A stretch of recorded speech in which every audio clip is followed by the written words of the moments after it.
What's up, YouTube? Tenchi Arizonia, the angry Dracolope of the Jackalope crew here, and yes, I am filming in my kitchen again because it's so much better lighting. Anyway, before I get on with the topic of today's video, I have a couple of shout outs for y'all, two in particular. The first is Step 1 Survival, run by Staff Sergeant Badass, and trust me, that is appropriate because his content is fucking awesome. And honestly, once I subscribed to his channel, I went back and I binge watched absolutely everything. And although I didn't comment on much, I don't think I actually commented on anything I binge watched in fact, I really did enjoy the content. Very good content, and plus side for me, because it's something I'm getting into, he does leather work.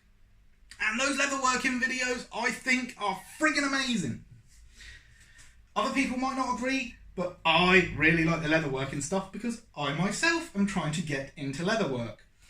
Which you may have seen if you've seen my last few videos or checked out my Instagram at The Angry Dracolope. You can find the link in the description below and in my channel banner on YouTube.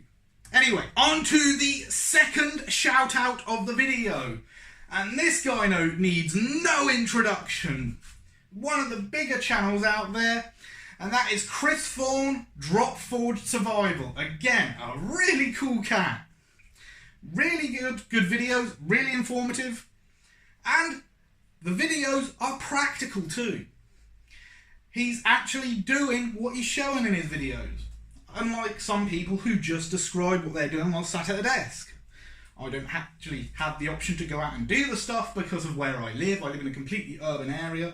In fact, for me to get out into the middle of nowhere, it's about an hour or two drive. And bear in mind, I am in the UK, so that's not a short drive over here. But over there in the United States, in Texas, an hour is next to nothing. Anyway, that's the second shout out. Go check him out as well. And definitely check out Step 1 Survival, especially if you support veterans. And shock horror guys, I support veterans, especially the American ones, because you all know how I feel about America and the Constitution. Anyway, with that over, sorry it took so long, time to get on to the main topic of the video, which is the Zippo holster I'm making. Now, if I've done things correctly, at this point, I should have a clip coming up in about 10-15 seconds of leatherworking. So, enjoy!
turned out to be a better success than my previous attempts. So apparently doing pancake style is actually the easier way to make sheaths, holsters and whatnot from leather, and doing taco style, which is easier on kydex, is actually more difficult to do on leather.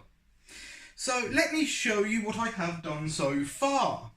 Now these aren't perfect because I'm still learning and the craft knives I'm using are not particularly good quality. But here we go. The two components for my Zippo holster. And no, it is not a mistake that I haven't put a tab on this to put a belt loop, because I'm not doing a belt loop on this. It is a pocket holster. And the reason I'm doing it that way, one, because it's easier, but two, because I am relatively short on leather. I've only got one more panel of leather after this, and I want to save as much as possible for future projects. But as you can see, I have already cut the notch out here, and it is not exactly perfect. It's about 16mm on this side and 18 on this side. So yeah, not exactly perfect. I can correct that later if need be. I probably won't though. I'll probably just leave it as it is and use this as a learning piece, because I've scrapped enough projects currently. Anyway, put together here, you can see how it will sit when it is finished and stitched up. And yes, there is enough space for the Zippo here. I made sure I measured that down to the finest margin I could.